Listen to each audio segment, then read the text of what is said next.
এই ছেলেগুলো হেঁটে যেতেই এই মেয়েটি তাদের আটকিয়ে একজনকে বলে, তুমি কি আমায় পছন্দ করো? তখন ছেলেটির বন্ধু মেয়েটির মতো করে বলে, হ্যাঁ তুমি তাকে পছন্দ করো, বলে দাও। ছেলেটি বলে, তোমরা দুজনে পাগল হয়ে গেছো, এই বলে চলে যেতে।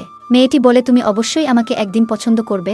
পরের দিন মেয়েটি তাকে একটি পটেটো চিপস খেতে দিলে অন্য একটি ছেলে সেটা নিয়ে বলে, আরে এটা আমি পছন্দ করি, তুমি কিভাবে জানলে? তার খাওয়া দেখে মেয়েটি রেগে যায়। পরের দিন মেয়েটি আবারও তার কাছে এসে বলে, তুমি কি ফিরে আছো? ছেলেটি কিছু বলতেই মেয়েটি তার মুখে পটেটো দেয় এবং তাদের একসাথে দেখে ছেলেটির বন্ধু বলে, তাহলে তোদের প্রেম হয়ে গেছে? মেয়েটি তাকে ধরে হ্যাঁ বললে ছেলেটি বলে, আরে সে পাগল হয়ে গেছে।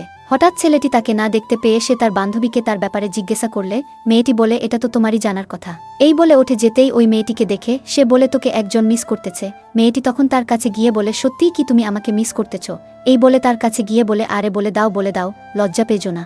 তখন আবারও ওই ছেলেটি বলে, তোদের নোংরামির কথা সবাই জেনে গেছে, এখন আর মিথ্যা বলে কি লাভ?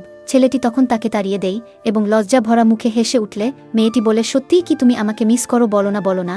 এই বলতেই সে একজনের সাথে ধাক্কা লাগতে ছেলেটি বলে, আরে আমার গার্লফ্রেন্ড একটু বেশি উত্তেজিত, কিছু মনে করো না। এটা শুনে মেয়েটি আনন্দে লাফিয়ে ওঠে। এভাবেই তারা সম্পর্কে জড়িয়ে পড়ে। ভিডিও ভালো লাগলে চ্যানেলটি সাবস্ক্রাইব করতে ভুলবেন না।